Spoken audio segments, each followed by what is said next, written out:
What keeps you awake at night? Sea levels are rising globally. Fears fueled by horror stories. Among the worst flu season in a decade, and it hasn't peaked yet. We all know the atomic bomb is very dangerous. Another series of deadly terror attacks. Because you know that thing your brain does in the middle of the night? This crazy thing where it takes a small problem and it just makes it enormous?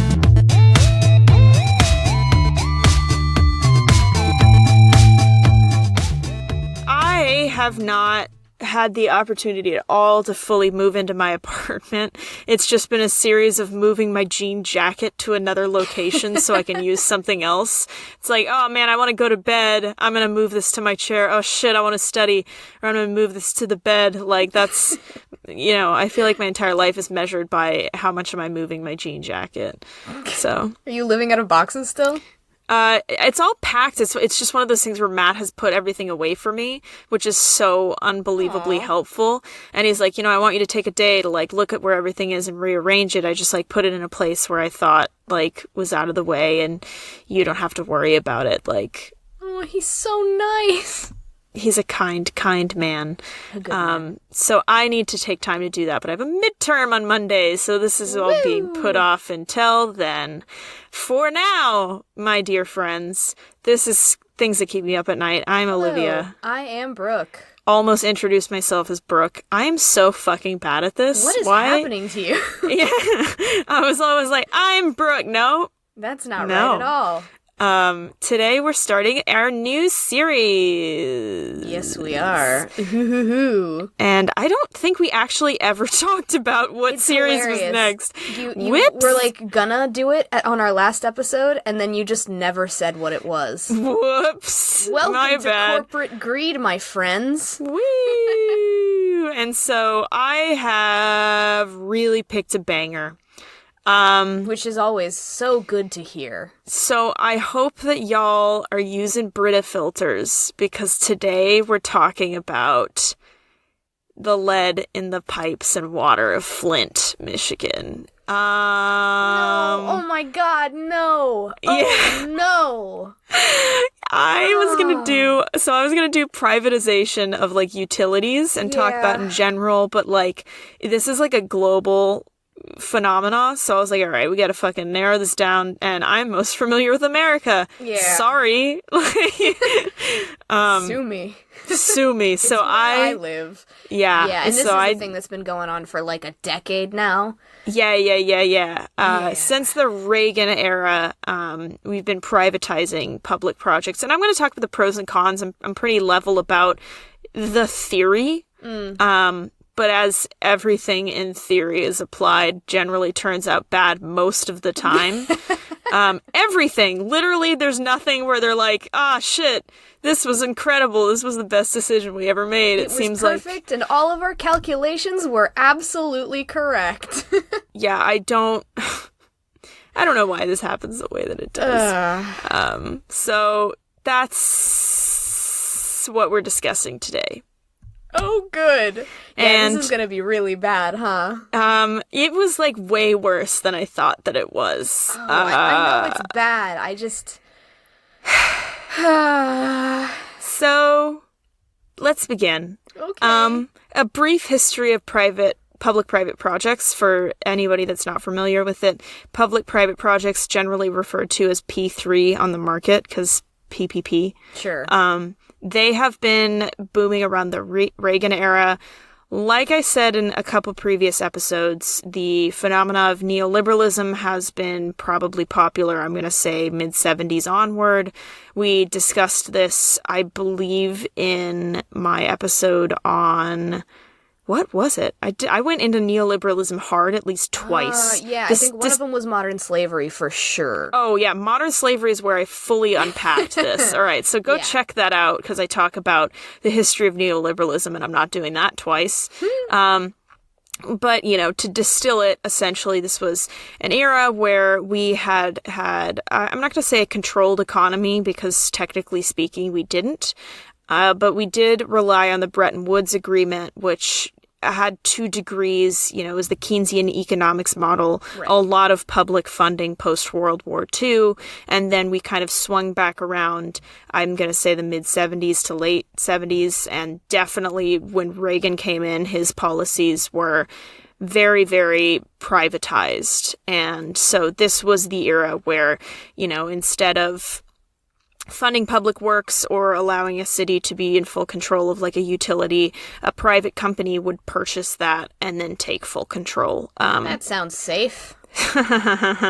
So in theory, and I understand this, in theory, it would reduce city budgets. And I'm just like objectively, I live in LA. I can say that if you're living in a very big city with just a constrained budget, as far as our politics go, even in a place like LA, we get millions of dollars. Sure, but yeah.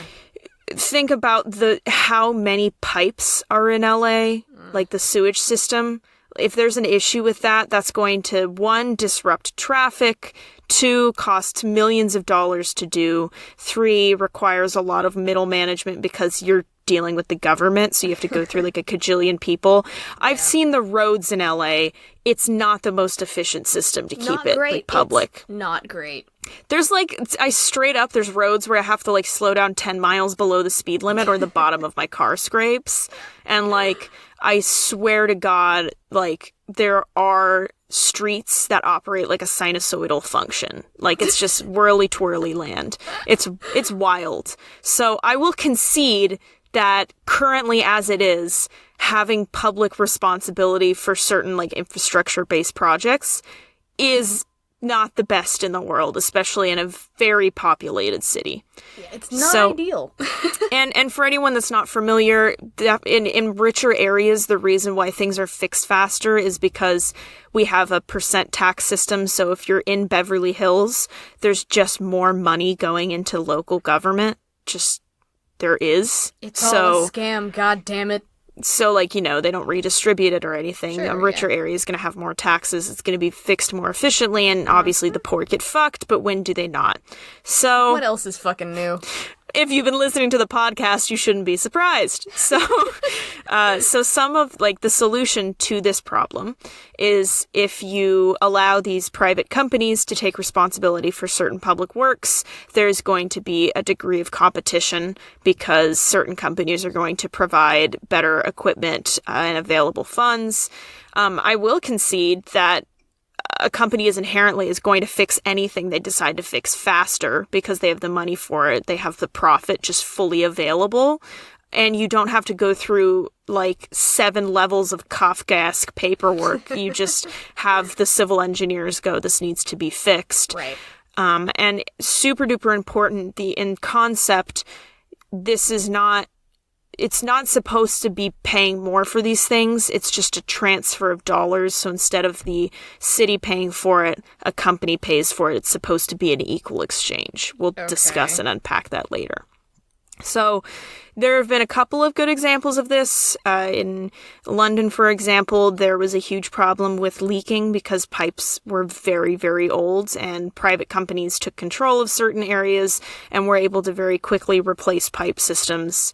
If you think of like the toll roads that exist in California, they pretty rapidly repair anything on the toll roads compared to, imagine, it took like 5 years to build an on-ramp in San Juan Capistrano. You know the on-ramp I'm talking about? It took fucking forever. Right? Like, they didn't do any construction for like 3 out of the 5 years. It was insane. So, you know, it's very efficient. Now, this is where I think the problem lies. If you were to go through Westwood and repair the streets, like fully repair them, not patch them, like tear it all up and pave it anew, you would be paying to remove root systems from really old trees. You would have to tear up roads. You'd have to block traffic. All of this is insanely expensive. Sure. So these companies take up this responsibility to fix things, and reasonably, it's going to cost a fuckload of money, especially if things are not in a great condition to begin with. Yeah. Right? And so this is super critical in poorer areas because for a really long time, these areas have been neglected. And so they come in and they try to perform maintenance and they're like, all right, well, we're going to have to like pour in a lot of time to fix this. And then as a result, because it's a profit company, rates go up. Just from a financial standpoint. Right. We're going to discuss that as well. So basically, like, the longer something goes without care, the more it costs to replace everything. So the poorer areas can't afford it, so it goes even longer without replacing anything. Yes. And then the rates continue to go up. Yes. Neat. Yes. Very good system. And this is like the objective theory, but obviously there's going to be a lot coming into play with this as far as cost, which is what we're going to go into. Right. So the cons, I gave the pros. The cons, Those were the pros? those were the pros. The cons is like I would say, as if I were to put myself in the shoes of a businessman, this is not the most appealing business model in the world because companies operate on the concept of growth, right? So two main problems exist. If you think of a small town of, say, 10,000 people and they privatize it, what fucking incentive is there? You're going to completely cap the amount of people that are buying from your company at 10,000 customers. Sure. Like, yeah. you expanding the water lines isn't going to benefit you. So those are when rates are very high because they have to put in a lot of money distributed to a small amount of people. Oof. Okay. Or if you consider a very large population, like, there is opportunity for growth, obviously, but I don't know, man. Like, how do you fucking grow a water business when there's a fixed amount of people? Like, this isn't Apple where they're like, wow, I really enjoy an iPhone. I'm going to buy more iPhone and more, like, laptops. This is fucking water. Like, you get water, you have water. That's kind of the end of it. You don't go, man, I'm really going to upgrade my fucking water system right now. Maybe I'll get extra water. No, it's not how it works, right? Water X plus. Yeah, right? Like, it's just, I don't know. To me, just that as a business standpoint, it seems very unsustainable. But, sure. This is kind of like, it's an easier scenario if you apply it to, like, roadways and freeways, right? This is a huge problem. Now, I'm going to name a couple freeways that Brooke and I are familiar with, because we're commuters. If you're outside SoCal, this is not going to mean anything. Skip. No, but this is interesting. So, let's say there's this, like, again, a small population of town. Why would you build a toll road to this town? Because that means, one, there's no other means of getting out of the town, most likely, so you have to pay the toll road. And then, like, why? Like, it's a small town. Like, who's going to pay money to go to the town? The only people that are going to be paying for it are the people that are driving somewhere else to work. Yeah. This is a phenomena. There's a place called Silverado Canyon. You know which one I'm talking about. The only efficient way to get out of Silverado Canyon is to take two different freeways. And it's a very poor area, so nobody's gonna fucking do that. So they just drive on all of these complicated extra roads. I got in an accident on the road. That's another story. Oh, that's right. Yeah. Yeah. And then, and I want to give credit. I was watching a documentary called Privatizing America. It's an HBO segment, and they interview the Republican Secretary of Transportation in, I believe it was Virginia. Mm-hmm. And he says outright that private funding should not be a complete substitute for private dollars, and gave the example of what incentive is there in a small town. You're just raising rates for no reason. Like, this needs to be a competitive model, and it doesn't apply to everything, right? Which is a very level-headed response compared to, just like, we need to privatize everything. It just doesn't make sense. Yeah. And he does argue that, the efficiency issue is very, important, especially because he's managing places like Portsmouth, which is a very populated city. And this is a case study because a company called Elizabeth River Crossings were going to fund a series of tunnels across Virginia that would make driving more efficient, which is great in theory, but most private-run freeways are toll roads, right? Yeah. So, this place called Norfolk, which had a direct connection to Portsmouth, which is where all these people are working, now the only way for them to get to work is to cross these toll roads. Right? Yeah. Which I was given a statistic that some people pay up to or more than $900 a year just to get to work. Cheap. Yeah. Right? I remember once I was driving into LA, and there are these express lanes that you don't have to take, and I accidentally ended up on one of them. And just in the span of reaching the border of LA and getting to the Los Angeles Convention Center, I ended up paying about $30 in total. Are you serious? Yeah, because it was convention day. And, like, oh my God. They jacked the rates. It was insane. I was so angry. Yeah, that's and that's another thing is when I was reading through like the comments, there were a lot of people from Virginia that were like, also the labeling of these toll roads is very obscure. I can concede to that. Like, there's a toll road that's not a toll road for like a part of it, but if you get off at a certain stop, it's fine. But if you miss that stop, you have to pay like $5. And the signage is like non-existent. Yeah, it's your like, they're like, this is your last chance to exit. And I'm like, am I on the toll road? Am I not on the toll road? This is definitely a toll road, but am I going to pay? Yeah, like, where is it? Yeah. So that same toll road actually runs through Costa Mesa, Irvine area. And it's the same thing where like the easiest way to get from Irvine to Costa Mesa is to take the 73. But if you stay on it just a touch too long, you end up paying like $5 to get off the freeway, and it's like... There's literally, you have 3 available exits that are free, and then it just is like, you're on the toll road now. I'm like, I wasn't before? Where am I? I'm lost. So, like, these things are very, very confusing. There's a couple other examples they gave, and I'm giving this all background so we understand how it's all working. Other example, there's been companies that like go bankrupt before they're able to pay back debts because, you know, if a company is like, I'm going to build this freeway, they get loans from the government and then like land subsidies. Right. And if they go bankrupt, they can't pay back these loans that they've taken, which amount in the millions, if not billions of dollars. Right. And so another example they gave, which is insane to me, is a consortium that included Morgan Stanley, which we're familiar with is one of the banks that was involved in the market crash, as well as the Abu Dhabi government, paid the city of Chicago $1.1 billion to own the city's parking meters, which like is a good idea in concept because Chicago needed the money. But within a few years of it, like having that deal, it's like they've already paid off the debt. Like they've already fulfilled the amount and they own it for 60 more years. And to give a comparison of how much money this is, the parking meters, I believe, I'm going to say like 2012, 2015, yielded $250 million in a year. Oh, boy. Which is an insane amount of public funding, which is now not theirs. It's actually pretty common apparently for other governments to be in charge of our roads. The 73 is owned by the French government. Are you serious? Yeah, like the French government is one of the main shareholders in the toll road. Yeah, that toll road in particular, right? Which is just fucking bizarre. America's a weird place. Weird, yeah. Right? And there's like a lot of other issues with privatization. This is just my background. I wanted to give like pros and cons. Because we're focusing on plumbing, obviously, today, which if we're interested in a fun little fact, plumbing is a word derived from the old word for lead, which is plumbus. Oh, no.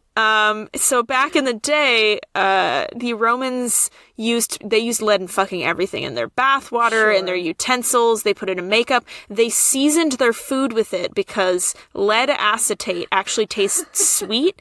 So they put lead in wine and food, which of course only the wealthy could afford. So when you read all this stuff about like the wealthy having defects. Infertility issues, like all that shit, it's because the fucking poor couldn't drink wine. So they were fine. It's just, what a funny world we live in. Anyway, that's where the word plumbing comes from. So keep that in your fun little dinner party conversation. God, every time I turn on the faucet now, I'll just be plumbus. Like, oh boy. Yeah. So we're actually going to start our conversation with Detroit. Okay. Why? Well, we'll find out why. So, as I said, privatization has been occurring for a really long time, and Detroit, I feel, is a really good representation of where it super fucking goes wrong. So, the build-up about in the early 2000s, water's already been privatized, and the city of Detroit is carrying out tens of thousands of shutoffs as a result of this privatization. Now, on average, like I said, it's going to cost more to privatize utilities. Do you want to, like, guess, like, percent? Like, how much more? Like, how much they raised the rate? Yeah. Like a percent. 50? 58%. Oh, it was so close. Good for me. That's fucking terrifying. Yes, and I've seen other statistics where there's actually a rule of thumb in economics. I forget the specific name. It's like the bureaucratic rule of two, where let's see, it was something along the lines of it costs twice as much money to construct something in the public sector compared to the private sector if you compare return.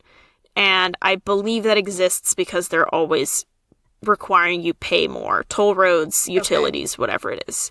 Right? Now, to give a little bit of a demographic of Detroit for any listener that doesn't know Detroit actually used to be a very, very bustling city. It was one of the major sources of car manufacturing. They had hundreds and thousands of car manufacturing workers. It was like a mecca of industrial production. Now, we've discussed a little bit in my previous episode, which I've plugged a lot at this point, about modern slavery, where there was a phenomena, I believe I said it was in like 60s to 80s, where governments were outsourcing labor because it's much cheaper to employ non-unionized workers, whether it's in foreign countries or poor areas. Yeah. So gradually over time, they started restricting jobs more and more and more, where, you know, there's statistics where it went from like 300,000 workers to like 8. Oh my God. Right? And so you're moving all of these production lines out, and so now people are unemployed and poor, and, you know, the cost of oil went up, and so other car manufacturers just moved them to different countries where oil is dirt cheap, because why would you pay more for oil? And as a result, all of this tax money just depleted. It's a very poor area. It is, in fact, considered the neediest country in America. The neediest city? Might be the neediest city in America. Yeah. Whoa. And that is the result of about. It's improved, so I'm giving the improved statistic. It used to be 40% of the population lived in poverty, but it's decreased to 34.5. A qualifier, child poverty, which I believe is the highest in the U.S., is 48% here. Oh my God. Unemployment rate is 9.2%, which seems small, but the U.S. average is 3.6. Yeah, that's pretty damn high. You know, so that's a lot. That's a very large unemployment rate. And now, as I'm sure this will come into importance, 83% is African American. Oh, God. And if we know anything about America, the only people that we hate more than the poor are poor people of color. Yeah. So, welcome to hell, my friends. Everything is bad. Hey. Right? So, with those demographics in mind, where utilities are 58% more just across the board in an area with around, at the time of the crisis, about 40% poverty, this is a fucking recipe for disaster. These people cannot afford to pay their bills. Another example, they had the highest rate of subprime mortgage foreclosure in the U.S. God. Period. Right? And during this period of budget cuts, because this is through a combination of our economy tanking and generally neoliberal conservative politicians drastically cutting budgets and favoring non-unionized workers, like this, Detroit is not in a good place. Hence why it is the neediest city in America. God, that's crazy. And so in 2011, Governor Rick Snyder, which, by the way, we hate. We do not stand Rick Snyder at all. Just so you know, we hate you in particular, Rick. Yes. Rick, as Brooke once said, lick the hairs of my asshole. Yeah. So, your boss listens to this show, right? He did. I don't know if he does anymore. Well, hi, how are you? You are employing a very wonderful woman. So, Rick Snyder passed the Economic Vitality Incentive Program. EVIP. Such a strange acronym. This is fucking bananas to me. And I knew this existed. Like I said, there was this wave of neoliberal policies. I believe from the mid-2000s to current day, because of the Trump administration, there was a wave of kind of forced austerity, and austerity is like drastically limiting the amount of money put into a government. So to put it into crude words that I've read, you reduce until the government is non-operational and then you put it back. Why? To find out where the funding needs to be cut. I don't fucking get it at all. Fuck? And so this by definition, the EVIP required that cities establish market-friendly practices and allocate funding based off of local austerity measures. That's the definition. What that meant in practice was favoring big business, privatizing utilities, and prioritizing big companies. Right. This sounds like a terrible idea. I would say so. And so this measure, compounded with Governor Rick fucking Snyder's drastic budget cuts to just all cities in Michigan. Jesus. Just like all of them. He was like, across the board. fuck it. And so they drastically reduced funding to, education, healthcare. Because we all know education is the first to go. Fuck education. What are they gonna do? Fucking learn and then be unemployed? I'm sure that's what a senator is thinking. What are these kids even doing these days? Reading? Come on. Now, this is what's so fucked to me, and this made me so mad. Now, this is all by definition. Okay. The implicit scenario is that if you drastically cut someone's budget, it is very easy to go over into a deficit, right? Sure. If you go from like 10 million to 5 and the city's like, we're paying 8 million for everything, you're out of your budget and you are, quote, living outside of your means. So in a scenario like this with drastic budget cuts, there is a policy called emergency management, right? Okay. So when you have emergency management, this exists. This is a useful policy in theory. Let's say a city is drastically in the deficit and there's no funding going properly anywhere. Things are awry. They call an emergency, management crisis, and the governor appoints people he believes are going to fix the budget. Well, that couldn't possibly go wrong. And so he's appointing people, for example, in the city of Detroit, I believe his name, Kevin Orr, is a bankruptcy lawyer. Do we hate Kevin as well? I feel like we maybe do. Kevin can fuck right off. Kevin. Kevin he is the primary emergency management of Detroit, and he appoints several other bankruptcy lawyers from his own fucking law firm, which seems like nepotism, but sure. Yeah. And he was very much in belief of these austerity policies where you just pull the funding out and see what breaks and fix it. Now, to his credit, and I will be fair, he did drastically reduce the deficit and was successful in getting their budget in a place where they were not in their deficit. Now, you might be thinking, at what fucking cost? Yeah, who died? A couple of people, actually. So, so part of the budget problem was that the water department's debt alone totaled $5.7 billion. That's a lot of money. Which is a third of the debt of Detroit. So, that was clearly the biggest priority for him. And I understand that. Like, if it's a third of the debt, you have to figure out a reason why. Sure. Now, I'm confused because Detroit is connected to a body of water that contains 20% of the world's fresh water. You bet. So this is by no means in any way a problem with water availability, right? You wouldn't think so, no.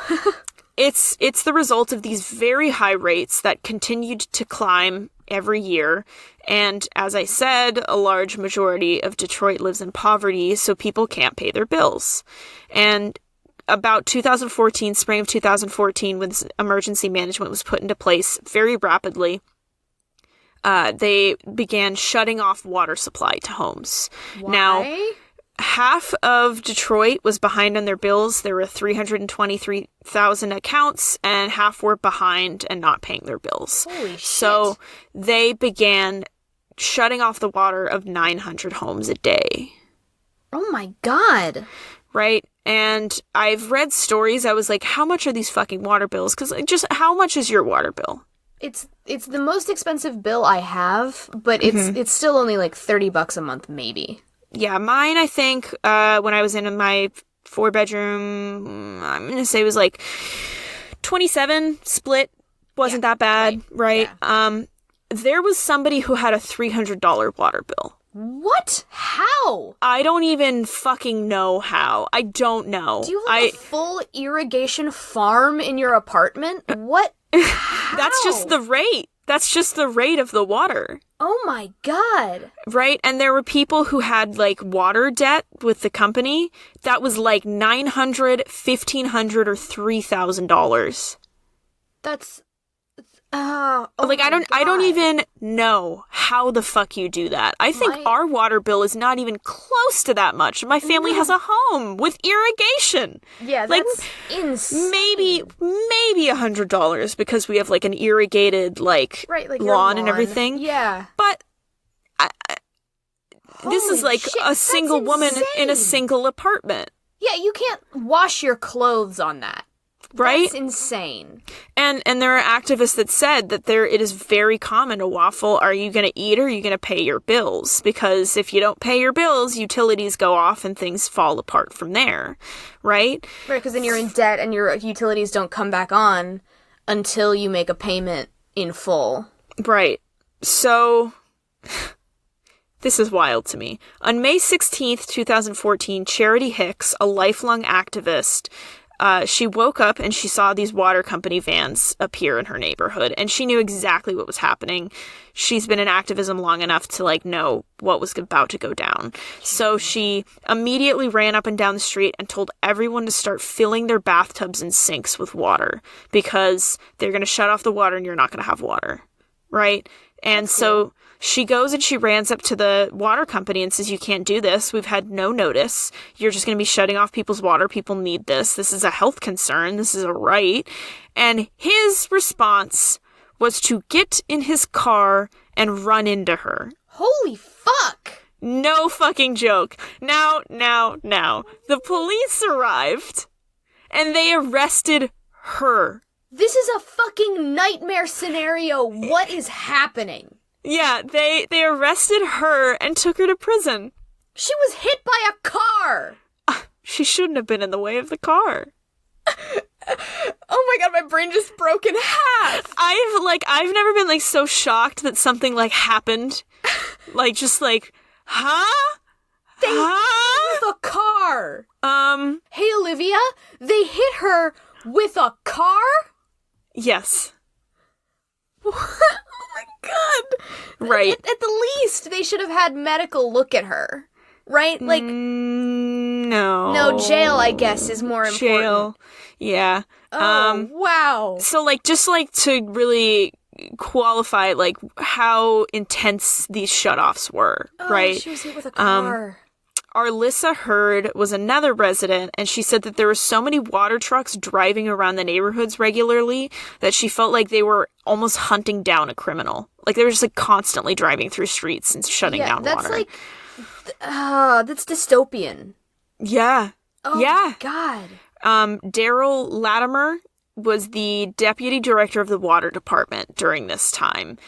I fucking hate this man. I hate every white man Daryl? that's involved in this. Oh, actually, I don't know if Daryl's white. I don't like Daryl. I don't like Daryl. Anybody who's in government, I feel like, at this point... Sorry, I don't like you. Yeah, you suck, my dude.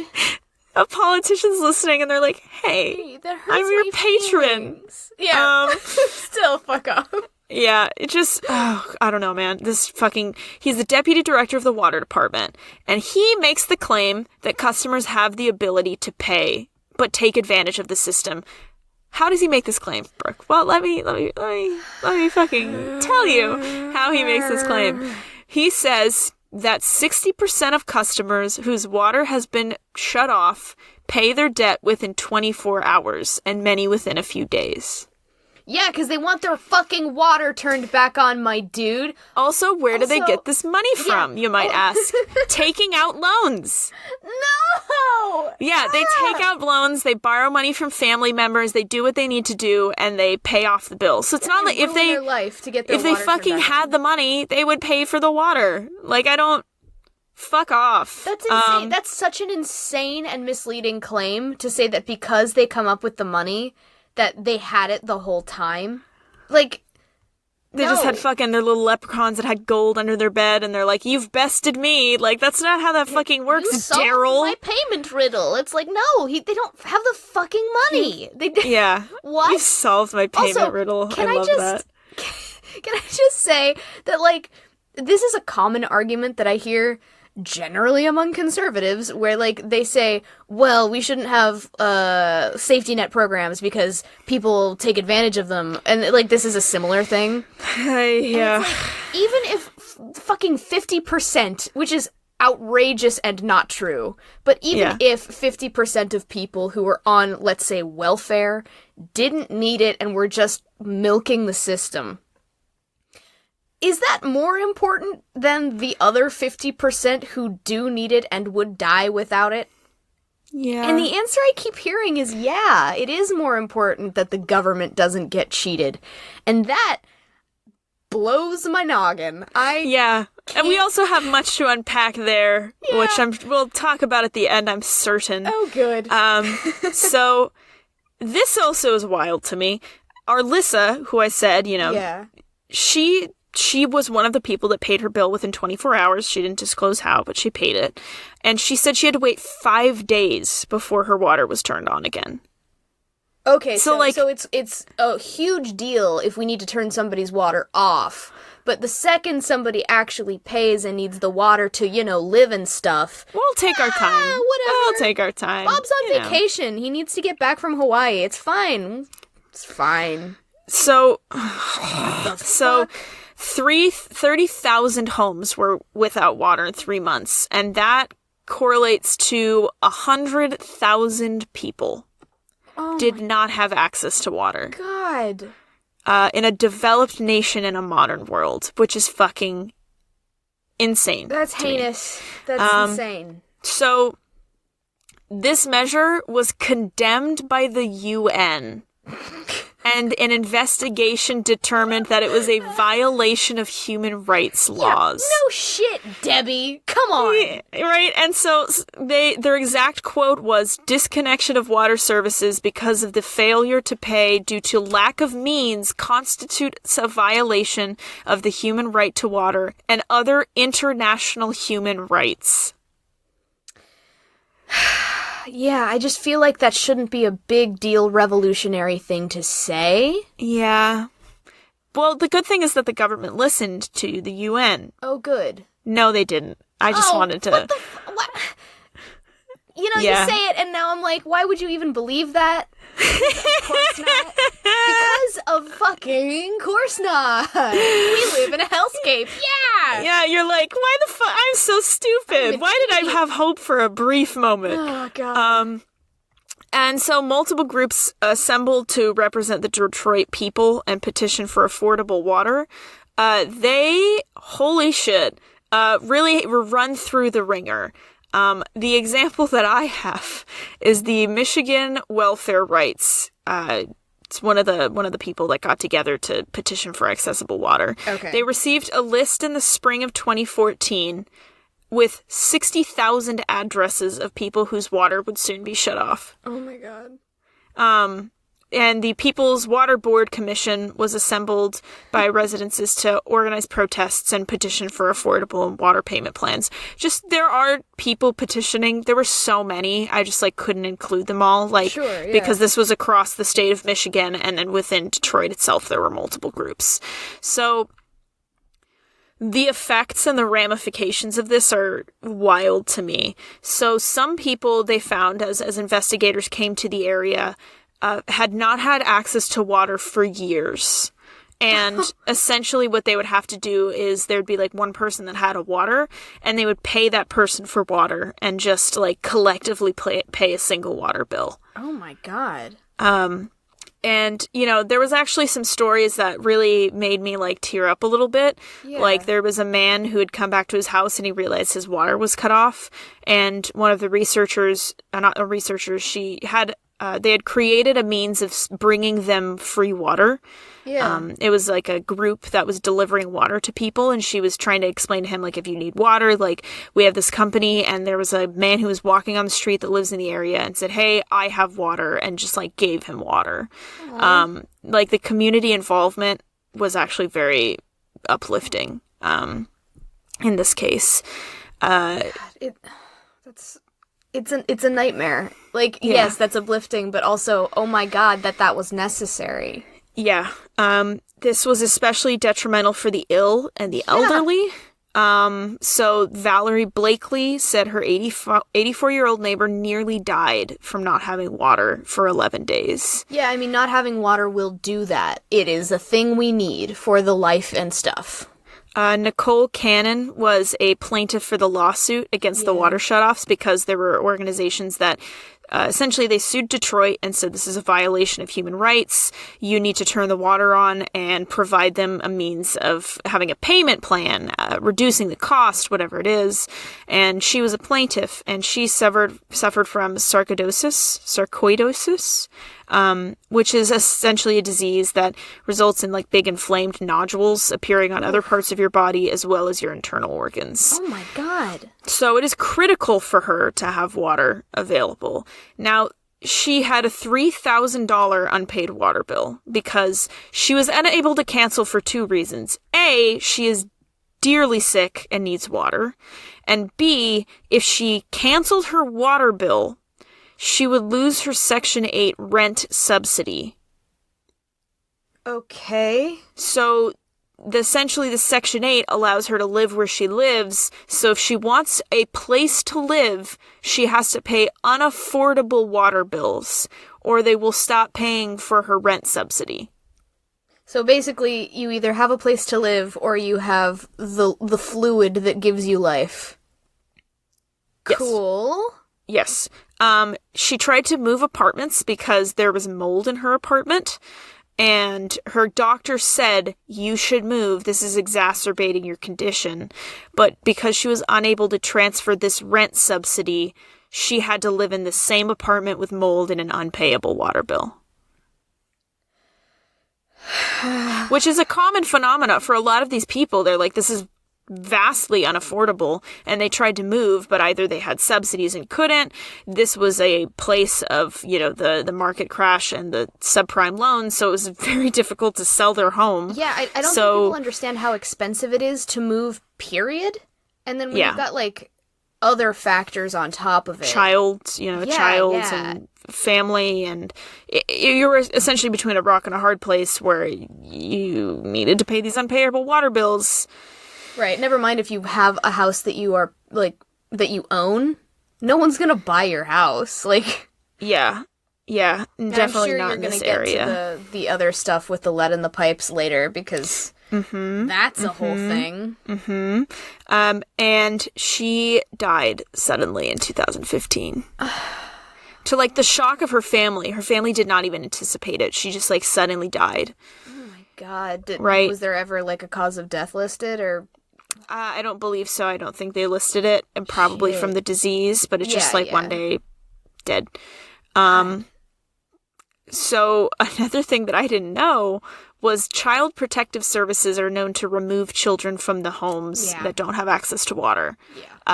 So they don't, because it's not public proceedings, they don't have like transcripts, but there have been instances where there's been no other symptoms of abuse or neglect. It's a perfectly fine home, but they don't have access to water, so they take the kids. Gosh, that sounds familiar. So, yeah, my episode about the Aboriginal people, go check it out. So that is a factor. So I've given a couple scenarios where you don't have a choice if you have to pay these bills, which seems counterintuitive to this concept of competition. You'd think.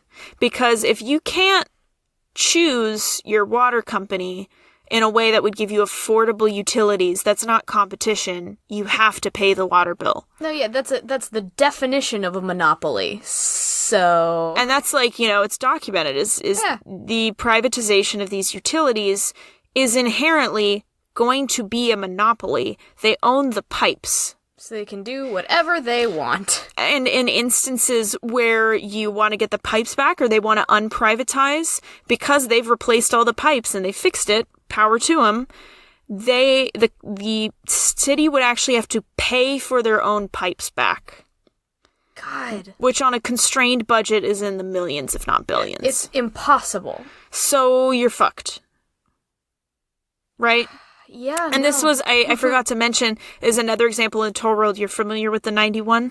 I am. So they have 91 expressways, which are wildly expensive. And recently, I believe in the past 2 or 3 years, they wanted to expand the 91 because traffic is heinous. It's pretty bad. And there was a clause in the contract that they didn't realize that they were unable to build upon the road because the company that built the expressways still owned it. So they had to buy back the road in order to build these expressways. Capitalism is a prison. And so, by winter of 2014, in a report, Roger Colton, who's an economist and he was a representative for people suing the city of Detroit, said that water accounted for 10 to 15% of people's monthly income. God! Which is insane. That is insane. Oh my So, God. Just... I'll say a sad and then a good. Okay. So after hearing the significance of these measures, it's like no surprise when Valerie Blakely said, overall, I think the plan was to displace us. If people don't have water in their homes, they have to leave. All these homes that people had to leave are now being sold to people for pennies on the dollar. This is intentional mass displacement. It certainly appears that way, doesn't it? Because then, wealthier people who can't afford these water bills move in, which I will say wealthy people enjoy the fruits of the labor. They get better quality water faster and can afford these high utility bills. So they're having a great fucking time. And then the poor are fucked and forced to move. And I don't even have time to explain why this is just bad for the whole city, because then you have a giant gentrified area with no working class, but whatever. Gentrification is a cancer, and it blows my mind when people talk about it like it's a good thing. Yeah. Like, it's horrible for the local economy because awful. It just becomes a tourist town. Like there's no self-growth and whatever. That's a whole nother fucking podcast episode. Oh yes. Now the good things that I'll say that are like very uplifting to me is I was like really humbled by how cohesive this community became as a result of like joining together. Principals of local schools opened up their showers to the public so people could shower. That's awesome. Oh my God. Right? People were delivering other people water. There were like organizations made where they just delivered people who didn't have access to water, which was incredible. God, it's nice to hear that there are like decent people still. Yeah. Yeah, it's a shock, but yeah, that was very nice. People were delivering water bottles.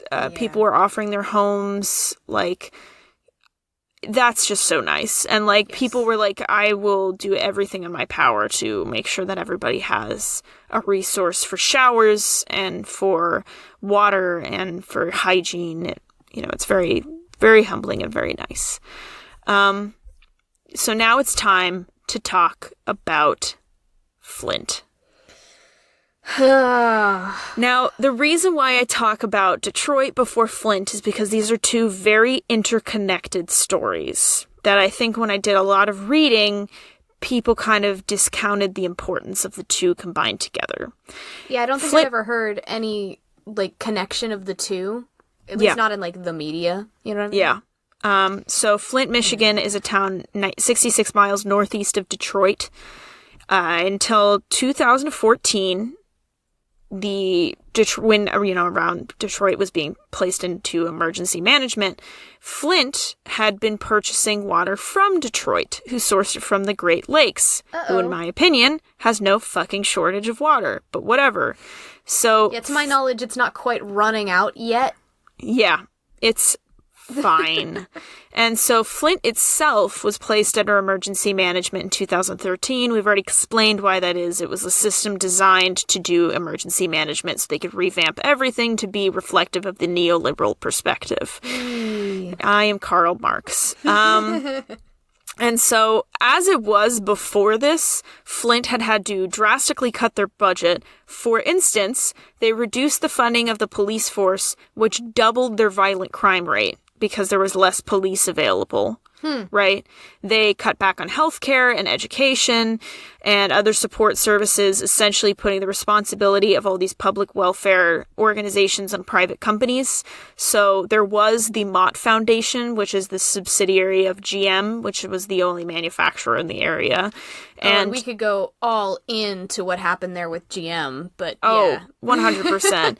But the Mott Foundation did provide assistance for homelessness, and they were actually one of the primary funders of the fixing of the pipe system.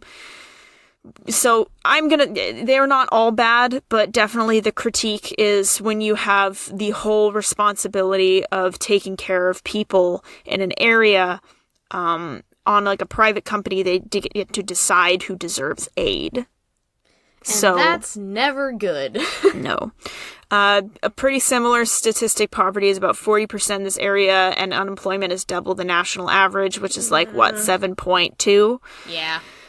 And so it seemed that the policies that have existed in the city operate under the idea that by an extended period of inaction, poverty will just solve itself.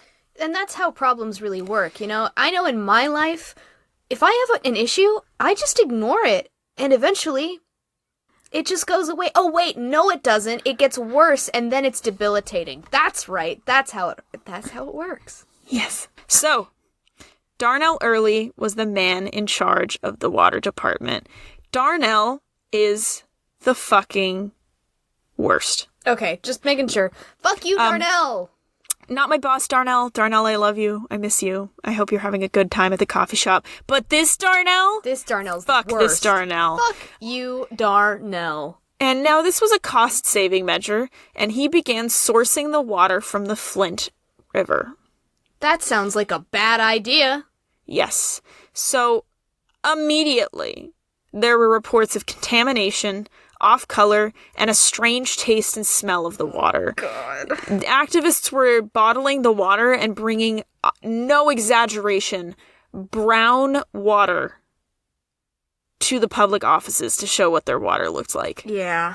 Brown. Like, Just not murky, straight up brown water. Yeah, I encourage everybody listening to look up the pictures. It's fucking startling. appalling. Yeah. So they tested the water and they found very high levels of bacteria, leading to the third largest outbreak of Legionnaire's disease in U.S. history. God damn. Which was a severe form of pneumonia. Yeah. 12 people died. 12 people died. Which seems like negligent homicide, but whatever, that's just me. Not if it's the government, Olivia. I'm sorry. I'm so sorry. The chief medical executive, Dr. Eden Wells, who we also fucking hate, threatened to reduce funding to research after researchers began looking into the Legionnaires' outbreak. There's a play about that. Not about that exact event, but yeah, there's a play called Enemy of the People, and the general idea is that a scientist figures out that there's something wrong with the water, and the government starts a smear campaign and makes him the enemy of the people, and essentially turns the entire town against him and ruins his life. It's an uplifting piece of work. Good! Yeah. It's super good, though. That's my aside. Sorry about that. Yeah, no, that's what's going down, and you're going to realize that this is a giant cover-up, covered by greed, because this is privatized water, but whatever. And so the city responded to these E. coli outbreaks and whatever was in the water. I think there was a fuckload of bacteria in the water, by increasing chlorine levels in the water to sanitize it. No! Now, chlorine is regularly used to sanitize tap water. The reason why this outbreak existed at all is because they were not not regulating chlorine levels. Like, chlorine is a normal thing to put in tap water. Yeah, but and then, how much were they putting in it? well, at first they were not putting enough at all, and then Right. they added too much. There's a science to it that's not my shtick. And so when you put chlorine in water that hasn't been properly treated, to a degree, there is a formation of trihalomethanes, which consists of chloroform, bromodichloromethane, dibromochloromethane, and bromoform. And now, okay, so this exists in very small quantities in tap water, like in the parts per billion. Right. And when it's so small, it doesn't matter, right? Like, your Right. body is able to metabolize it. It's very trace. And if you have a responsible tap water company, they're going to be regulating all of these levels and testing this regularly. So I don't want to, like, scare everyone. Chlorine treatment is normal. The formation of these is normal, and as long as it's properly regulated, it's fine. In water treatment plants, they have like 4 different means of eliminating these before it gets to you, like carbon filters and other types of treatment. So don't freak out. This is a bad example of what happened. Okay. The EPA has set maximum limits of trihalomethanes to about 100 to 80 parts per billion. Isn't that the super thing from small. Erin Brockovich that, like, was wrong with the water?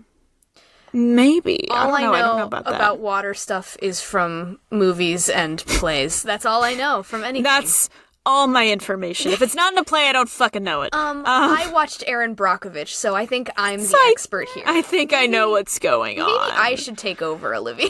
I'll just put you on the script. But yeah, so those are the limits. Again, Okay. so small in Very parts small. per billion, right? And if you're having filtration systems, you shouldn't be worried. However, studies suggest that increased consumption of trihalomethanes can increase the risk of certain cancers, primarily, I believe it was pancreatic, kidney, liver, obviously, because your body's overprocessing these. It can cause issues in the heart, lungs, liver, and kidneys, and it can cause miscarriages. Great. Now, Really good. another problem. These are 2 separate things. One, they have these carcinogens that are in the water because they're not treating the water properly because Okay. it's too expensive. They're cheap, right? Now, additionally, the water is more acidic. I've tried really hard to determine why. My only thought is if you have any kind of coal or oil refineries, it's known that the water in the area is going to get more acidic. Usually they treat the water waste with, I believe it's like lime, and it reduces it and you should be fine. But I think this is probably the result of pollution because this is a very industrial area. I have no evidence of that. I couldn't find anything why it was more acidic, but it is Right. more acidic, right? Weird. Okay. And so they're running these through these pipes, which, as a note, the pipes were installed when the Model T was invented. Holy shit. So this is fucking old pipes, and which is why I understand why people want to privatize pipes, because if you have pipes that were literally around at the age of the Model T, you gotta fucking replace that shit. And the acidic water, which these pipes are not built for, was leaching lead into the water. Great.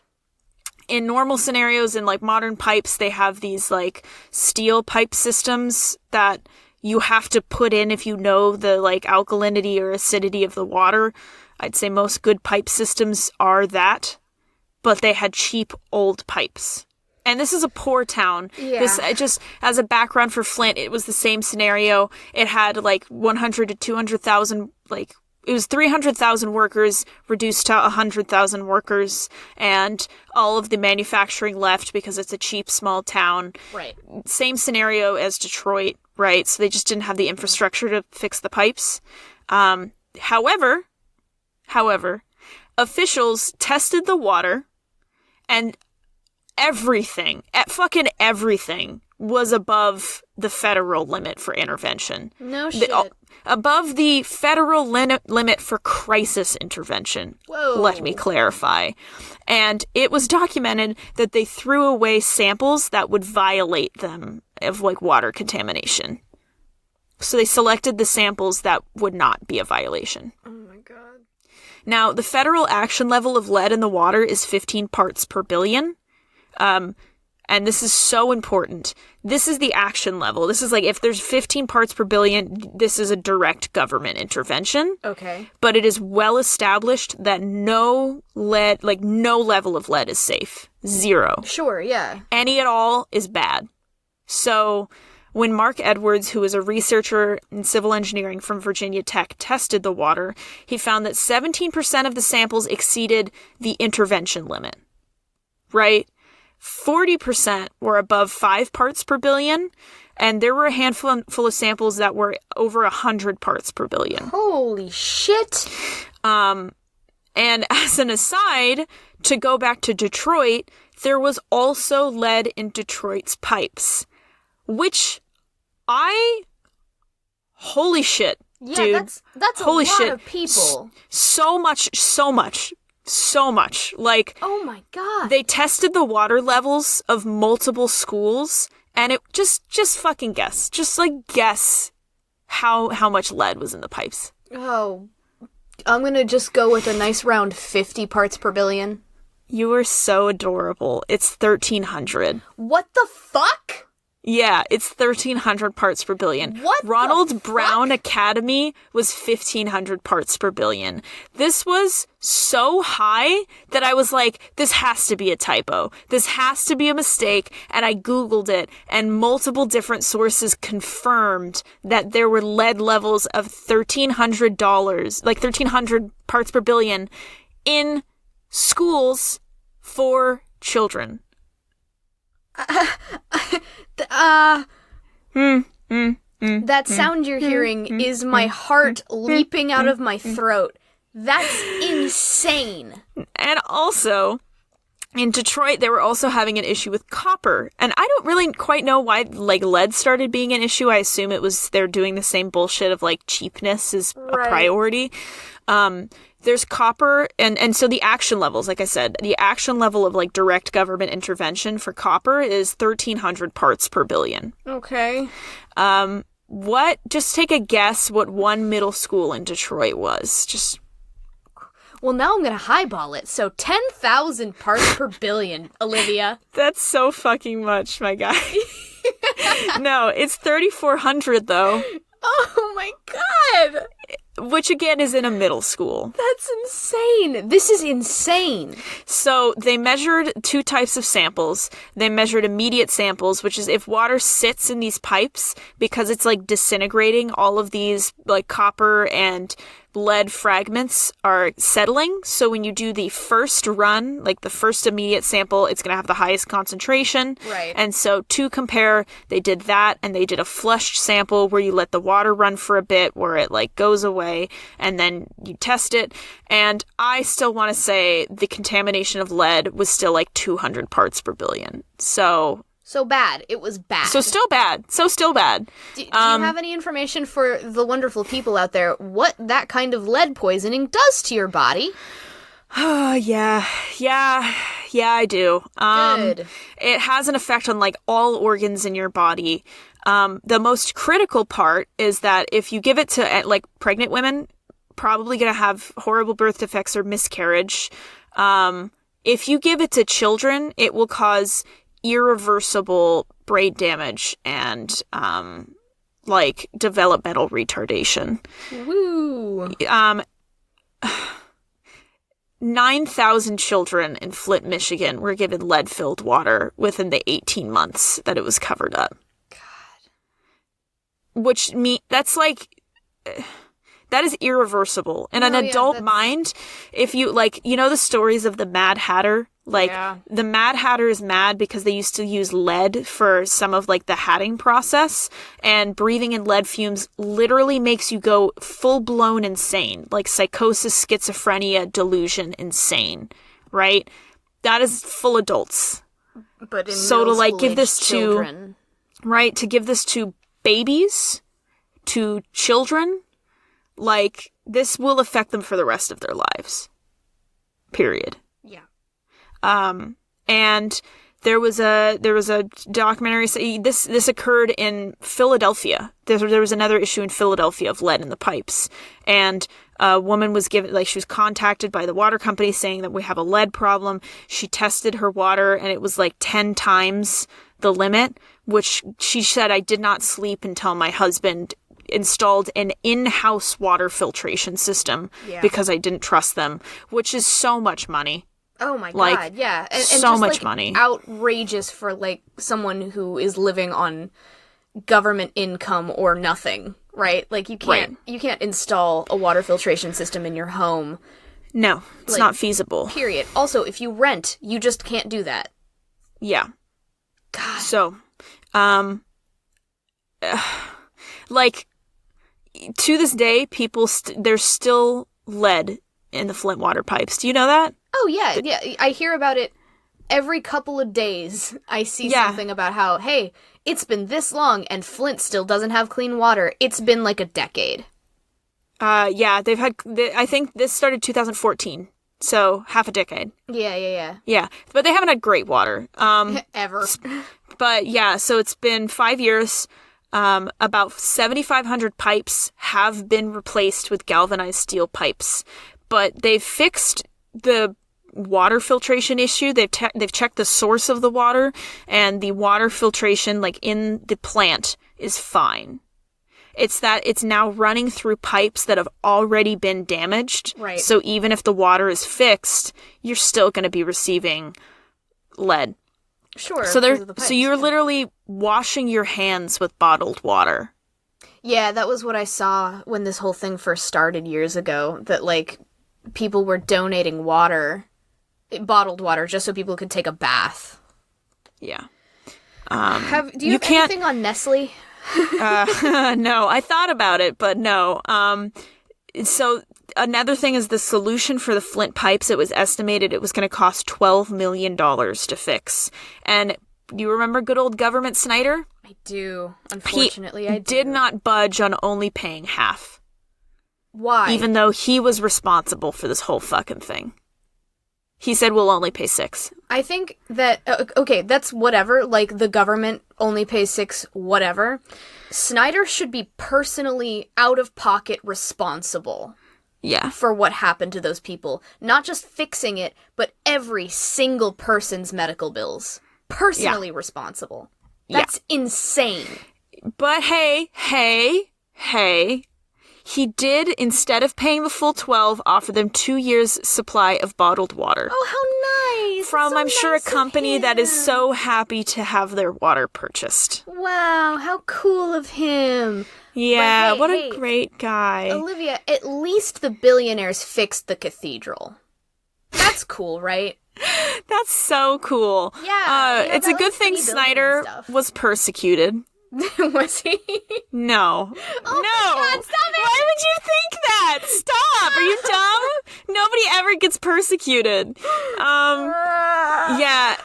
I thought, like, maybe by the people in Flint, perhaps? No. Never persecuted. He was never charged with anything.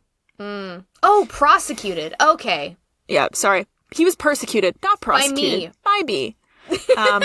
Yeah, he was never charged, never prosecuted. Oh my God. People hate him, but what are you going to do? Is he now, still in office? I don't believe so. Good. Yes. If he is, I'm sorry. He sucks. Oh my God. Darnell Early, the guy who was responsible for redirecting the water, was reassigned to be in charge of public education. Are you fucking serious? Yep. Yep. What is it with this nation's obsession with putting people in charge of education that should never be 5 feet from an educational institution? Like, what is it? What is that? Yeah. Yep. All in all, 15 people were charged with criminal negligence. I doubt any of them served any time. Yeah, I would be shocked. Nick Lyon, the director of Michigan's Department of Health and Human Services, was charged with involuntary manslaughter of the people who died of Legionnaire's disease because he was aware of it and did nothing and they hid it. I don't think that's involuntary, but that's okay. And while he was on trial, he still held his position as a director. Paid. How? Paid. He was gathering a salary while he was on trial for the gross misconduct he did while he was in office. That's... I don't even have any words for this. This is insane. We live in a hellscape, Olivia. Right, so I have no positive ending. It's still... Well, yeah, it's in current... This is how it's... Yeah, they haven't fixed it. Like, I think we stopped talking about it. It's still... There's still copper and lead in the water. Yeah, people think actively. that it's over. Like... Nope. No, it's just people stopped talking about it. Also, I think the thing about Nestle was that, like, they have access to clean water and could be giving it to people, but they are like, currently sourcing water from a water source nearby Flint. Yeah. With no intention of giving them access to the water. Nope. Yeah. Also, didn't they jack their rates in yes. Flint? Yeah. Yeah, I mean, it was privatized. Of course they did. It was the same issue of they were, like, cutting off water. And so that was wild to me. They were cutting off poisoned water. So you had to pay for poisoned... You can't even open your mouth in the shower. Right. When it's that contaminated. Like... That's a baby wipe situation. No, for sure. Yeah. And it's the same issue of, you're not going to move. This has been your home for years. It's expensive. Well, you can't sell your home if you have lead in your water, right? Yep. Like, that's a thing where you can't legally sell it because it's a danger to public health. So wow, isn't that fucking wild? Isn't that funny? Yeah. So... Yeah. Anyway, that's my topic. What do I even say to this? And I knew that it was going to end this way as soon as you said what it was. That, it's still happening. There is no real solution in sight because everybody has just stopped talking about it and the government doesn't give a shit anymore. The federal government... Because it's the poor. Yeah, who cares about the poor? Let them die of Legionnaire's disease, whatever. And, like... Yeah. I'm glad that you decided to talk about this because donations are a great, great thing. They really are. And I think we can move into what keeps us up at night because this is what keeps me up at night. What the fuck do we do about it? Right? Like, we know about it now. Hooray. Thanks, everybody who's listening. You know about this now. Now what? Like, I can donate to charity the Mott causes. Foundation? Yeah. And I can donate my own, like, supplies of water or whatever. And there are charities where you can donate money and they buy water specifically for people. Like, that's a thing I can do. But this is an issue with no end in sight. Because no one cares. Yeah. And Flint has been dragged through the mud for decades after the GM thing and now this, and it's just... Yeah. And no one can get out. Yeah, and they're not gonna, like, they've replaced a lot of the pipes, but not all of them. Yeah. Like, it's a whole fucking lengthy involvement, like... And, like, the funny thing is that $12 million, which is a lot of money, is actually not that much money. Yeah, like, considering they bought fucking parking meters for $1.1 billion, like, $12 million is minuscule. But it's this idea of, like back in the days, back in 1863, the English government didn't want to put money into clearing the local water source of fecal matter because they didn't have a sewage system because, quote, it's too much government intervention into, like, a public policy. The only time that they put money into fixing it was because the smell was so bad they couldn't go to the Parliament House without feeling sick, and then they paid money to fix it. Yeah, when it affects them. I think there was, like, a video, right, of somebody that went to, like, a council and they said the Flint water is not that bad. We've tested it, and they were in the denial phase. Yeah. Somebody brought a bottle of water from their house and said, drink this. Yeah, that's in Aaron Brockovich, too. They, like, pour a tap of, like, a glass of tap water. Yeah. And yeah, she's like, okay, how about you drink it then? And they won't. Yeah. So, and we talked a bit about this whole neoliberal concept of just leaving it alone and letting it work itself out, which is just not feasible. It will literally only get worse. It's one of those things where as much as you can, and this is like a lot of neoliberal economists agree with that. Like Hayek agreed with that. He said, I believe in neoliberal policies, but it's the responsible of the government to take care of the people, and there's certain aspects of the government that are going to need public funds. Right? And people quote Hayek all the time and say Hayek was all about just banding from public works when he truly was not. Unless you're a classical liberal like the Adam Smiths of the world who use statistical analysis and say, look, land is always more efficient to be used in the private sector, which is technically correct. You're not wrong, but there's no empathy for taking care of people, which the reason why Hayek was so empathetic towards the poor is because he was poor and then he did economics. Milton Friedman said the same thing. He came from a poor immigrant background and he was like, there are definitely values of neoliberalism that are important so that, the government doesn't get too big and institute this monopoly over certain aspects. But you are morally responsible for making sure that your people are happy, healthy, and have access to basic human rights. And then I don't understand because both of these people are used in this arsenal of neoliberalism incorrectly. I've read their works. They advocate for the support of people because it's essential. That's why the government exists. Yeah. To protect and provide basic essentials and human rights. And they sued Flint and said you need to No, they sued Detroit and said, you need to allow us to have water. And the verdict was, if you want water, you have to pay for it.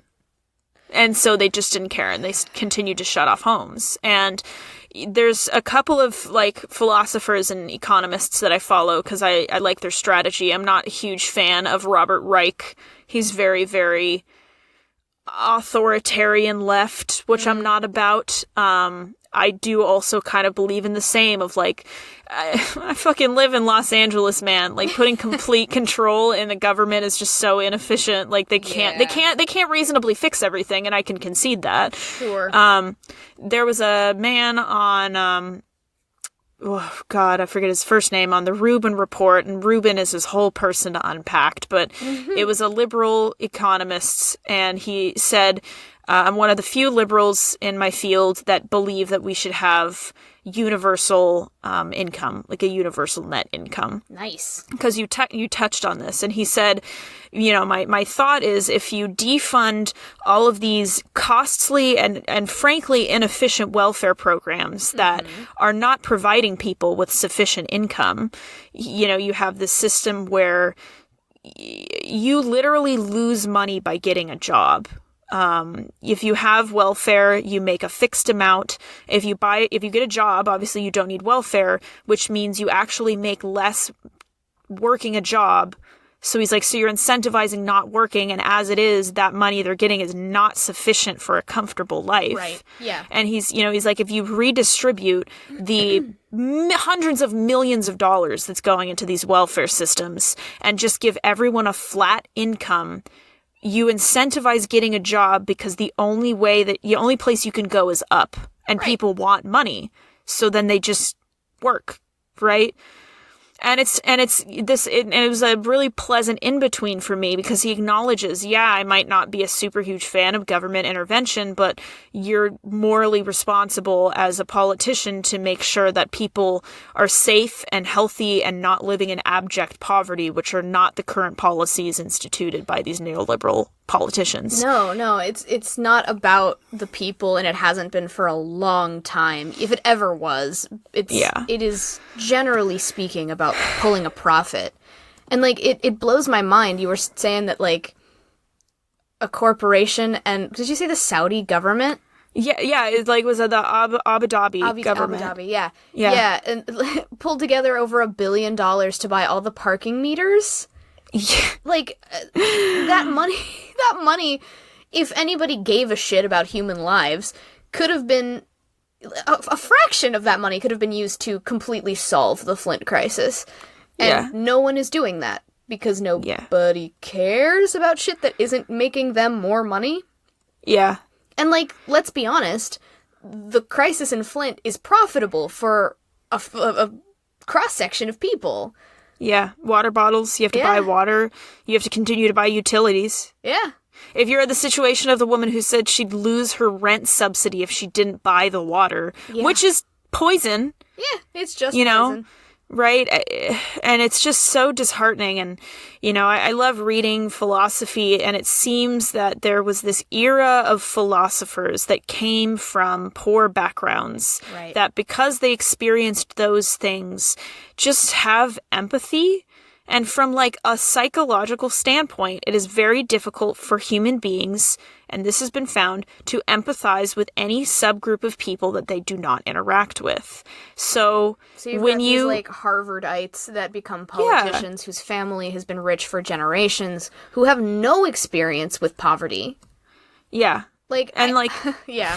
It's that phenomena of, like, I see a politician that, like, has gone to every private school in his entire life, and he's like, I, a white man with a Harvard law degree, am going to fix the slums of Detroit. Fuck off. And then, they defund education programs that would allow for people in those areas to get an education and return to their community and improve it. And it's just, I'm sorry, I cannot feel that this is anything other than they don't care and they don't want them to move forward. And there's these deep-seated beliefs that, like, oh, black people just commit more crimes, without acknowledging that this entire system has been set up for them to fail and have no means of getting out of it. And their water is poisoned. It's all poison, yeah. Their water is poisoned. Like, I feel like I'm in a catch-22 world of, like, are we not... Why aren't we talking about address this? Yeah. Yeah, and it's just, the whole thing just made me so mad because nobody fucking cares. Nobody cares. And the people who do care can't do anything about it. Right? Like, unless you sacrifice yourself to politics, which oh my God, I would never do. And, like, that's what the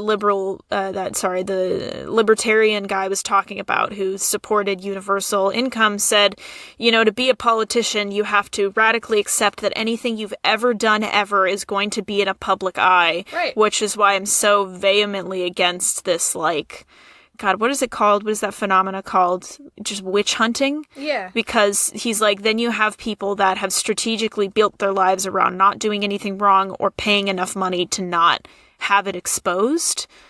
And those are not people you want in politics, right? Like, so now you just have a group of people who are career politicians that frankly just don't care. Right. And it's about the job and having the job and the power and the money. And, like, I don't want to, like, discredit. There's so many, like, Gavin Newsom or whatever, the governor of California. He's done really great things. When he was the mayor of San Francisco, he appointed the first female police chief or fire chief or something. Yeah. Like, he's a good guy. There are good people out there. I don't want to discredit that. But, like, I feel as if the people who are doing good are not having as significant as an impact as the people who are doing bad, because the people who are doing bad have money behind them.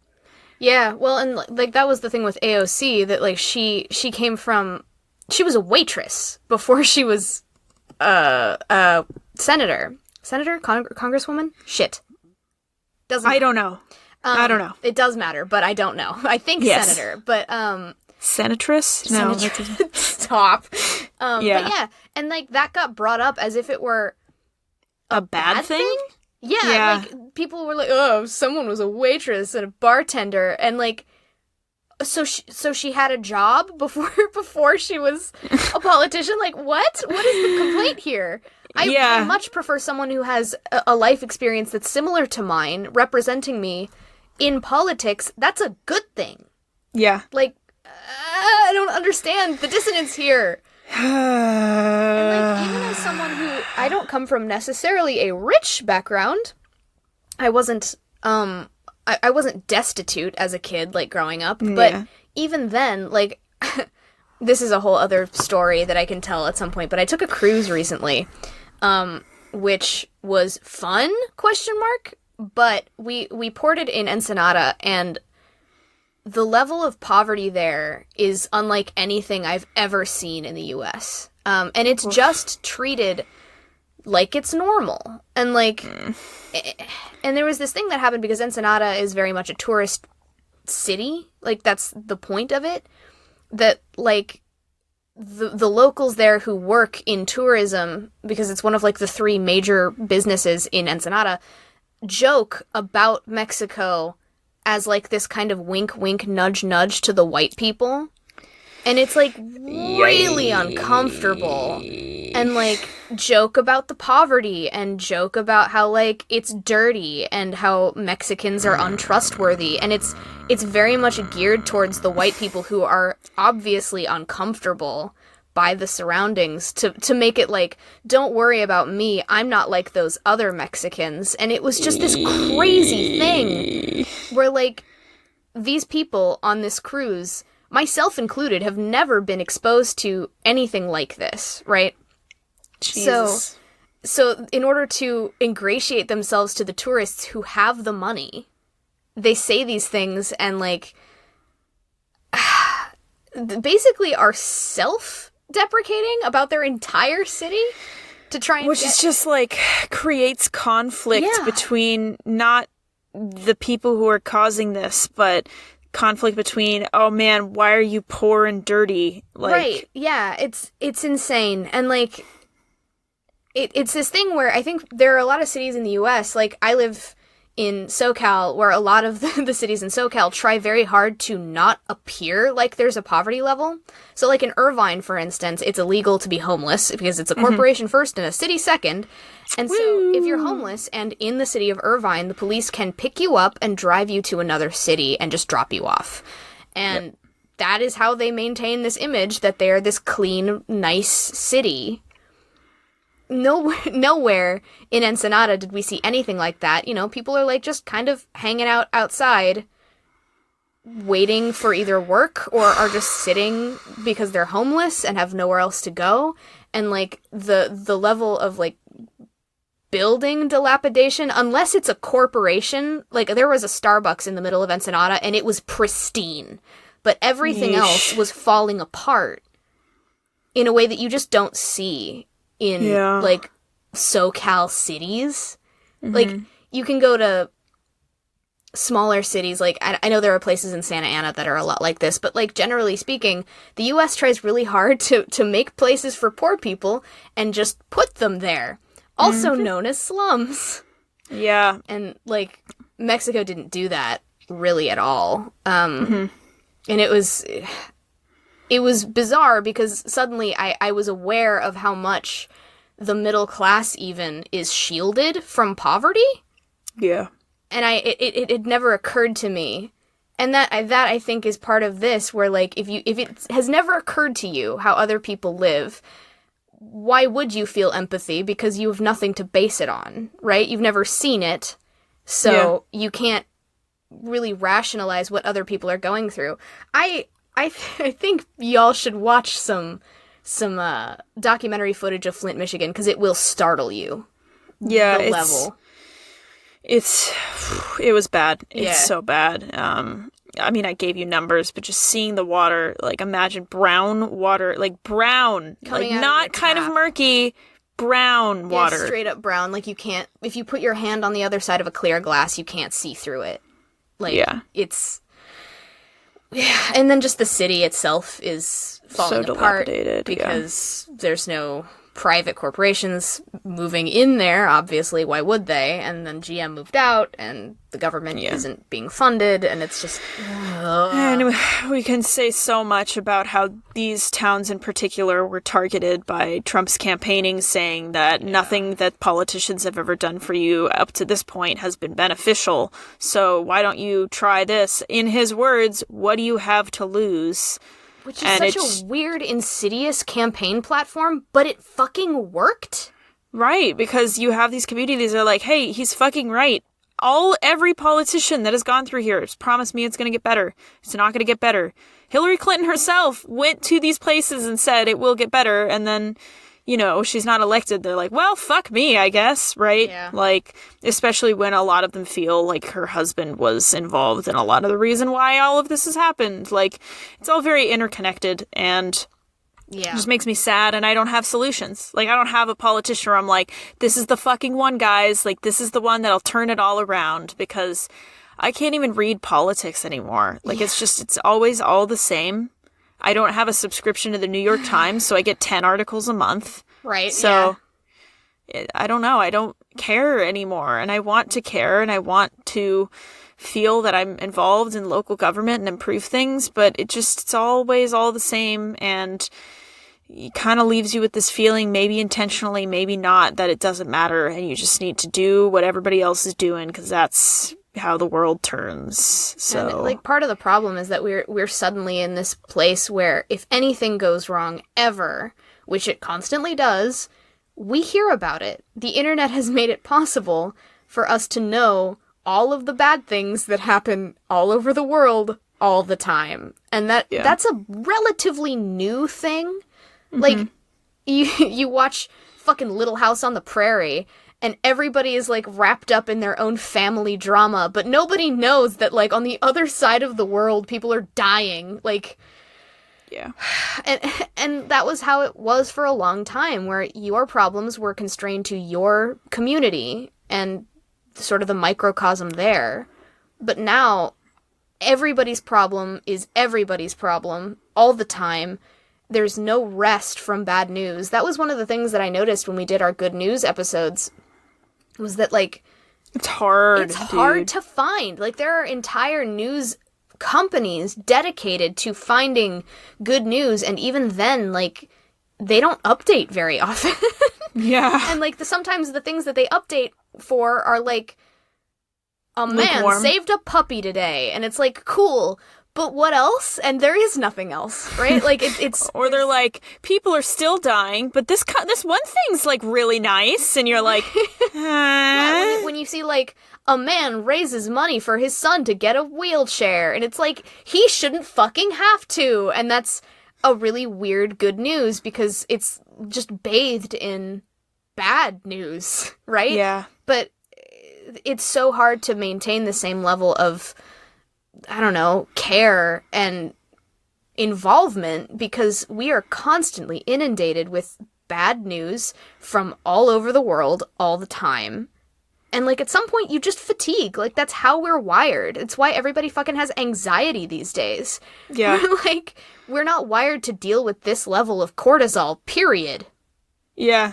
It's bad news, man. And like, I think that there is a level of politics that does prey on the public's inability to continue dealing with that level of pressure.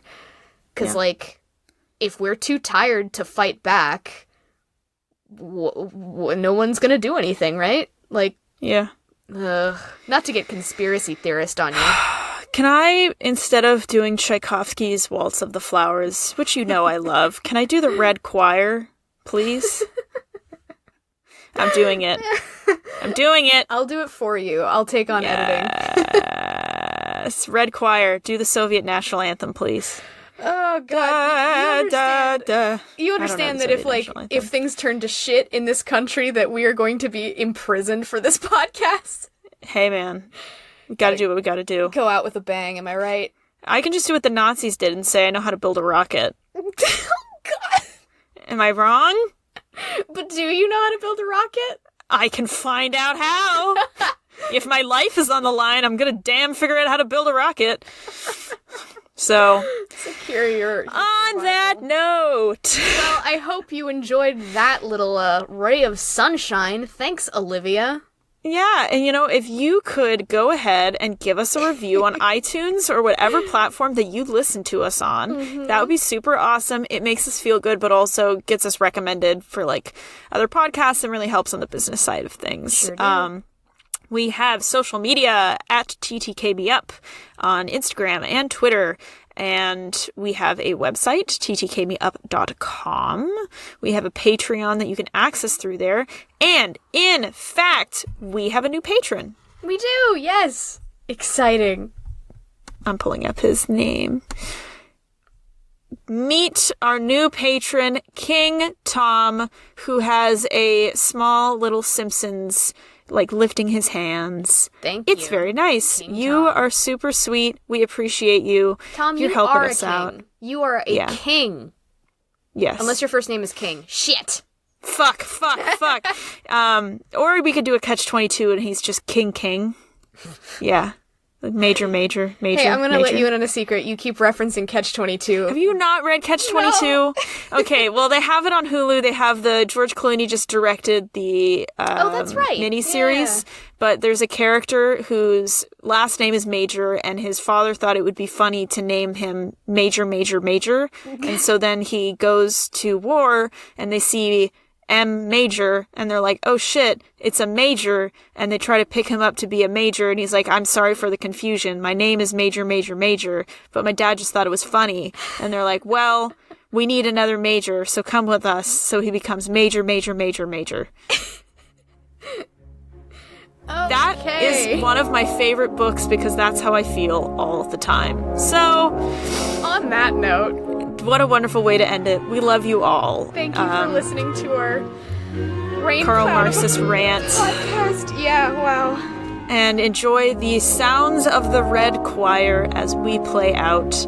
We love you all. Thank you so much for listening. See ya. It's been real. Bye.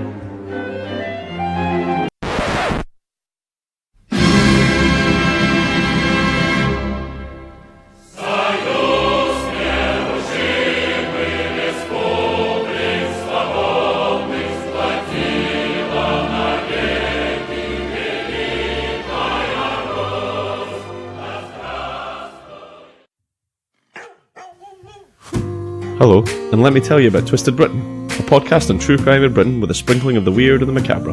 Your hosts are me, Bob Dale. And me, Nadine Royal. We're a couple of friends who met in the pub, and we developed a friendship based on our mutual love of booze, podcasts, and pub quizzes. We met in the Settle Inn in Stirling, and that's where we record. Each week we both tell a story of something twisted. One long one and one short one, and we decide who goes first. Based on the flip of a coin. So if that sounds like something that would tickle your fancy, you can always find us wherever you normally find your podcasts. Just search for Twisted Britain. Thanks. Bye!